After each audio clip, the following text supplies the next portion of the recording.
Good morning, dreamers. How are you today? Such a beautiful day out. Sometimes you need the next sip. I came across a verse that it's from the Christian holy text, the Bible. Our Bible, the scriptures, whatever you want to call it. It's from the second part, which is the New Testament. And it is Paul's prayer for one of the churches he's talking to. And it just fit with today. Because yesterday's announcement of Ontario's vaccine passports caused an uproar and a lot of misunderstanding. On the news, they were talking about anti-vaxxers, and I'm like, I think anti-vax and anti-passport are two different things, and I think we need to look at things a little less of a dichotomy. It's a false dichotomy, and there is a middle ground, and Brene Brown talks about that. That's the whole point of Braving the Wilderness, that book that I am in right now. Because often it's an us and them, and this whole world has become dichotomatic. It's become so binary. It's this or that, this or that, this or that. There's nothing in between. And I think we need to just step back a little bit. And regardless of what the dichotomy you're living in is, whether it has anything to do with vaccines, whether it has something to do with, do they go to public school or private school, any dichotomy you're in and reasons for it, any this or that, this is for all of us.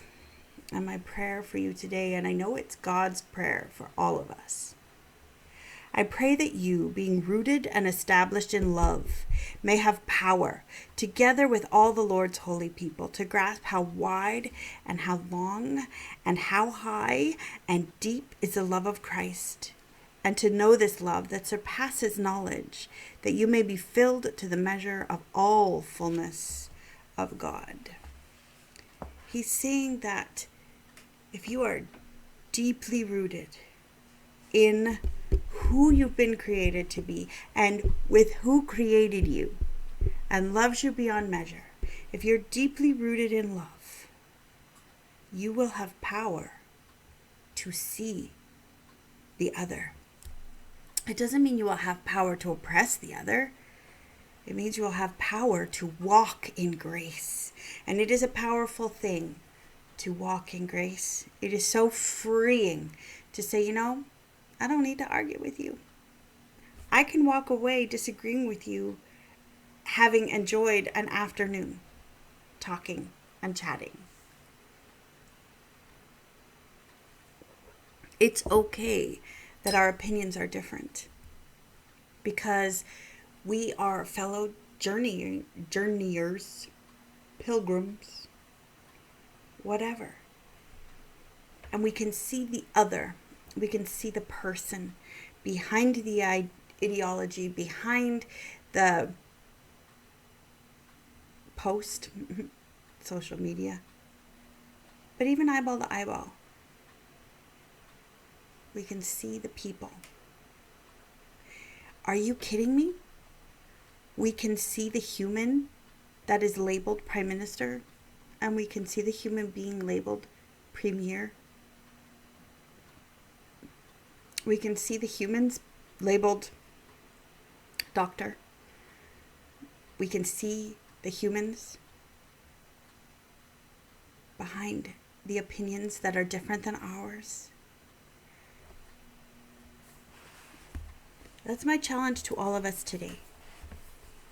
Because if you're feeling pressure to be something that doesn't sit right with you, look to the life of Jesus Christ.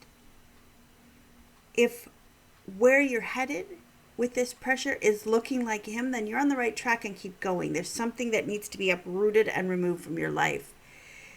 But if there's something about where you're headed that doesn't look like Jesus, drop it. Drop it like a hot, hot coal. Because there's no room for that. If that post is going to be antagonistic, that's not the place. There are literally people driving to the personal neighborhoods and homes of our politicians and blocking them off with their cars. That's not the place to protest. There is a place to protest. Yes, I'm not saying don't do it. If God's given you a passion and you know that you need to say something, then say. Your voice matters. It absolutely matters. But it's the how, people. It's the how. Be rooted and established in love.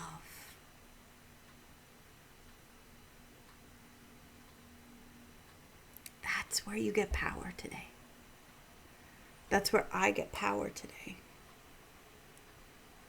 You get power when you say,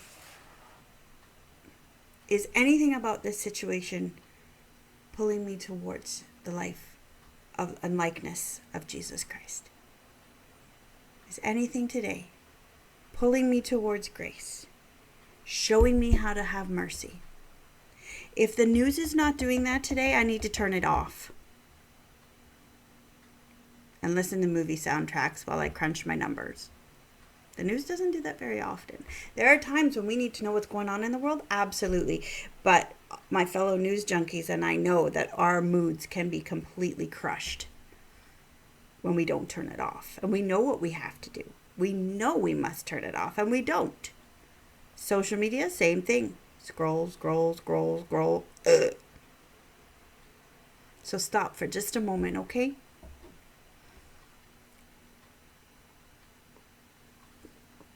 Is this benefiting you? Always ask, who will this benefit? And if it's not benefiting people, turn it off. Spend the time in prayer. Spend the time in meditation. For you and those directly around you, your family. Then go out further and further and further. And trust me, by the time you've done a cyclical wavelength prayer,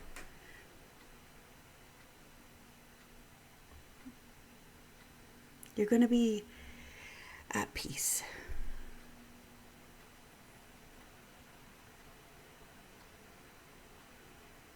So be at peace today, my friends. Yes, follow your passions. Put those dreams into action, whatever that looks like. But do so deeply rooted and established in love. If you want to know where that verse is from, obviously it's from the Bible. That's Ephesians chapter 3, verse 17. 3:17 Ephesians. But it's a really great reminder today. Okay? Because when you're rooted, you're grounded. You're not flying off the top of your head, mixing the pot, stirring the pot, and making things worse. So take some time to have some sweet dreams today. Bye.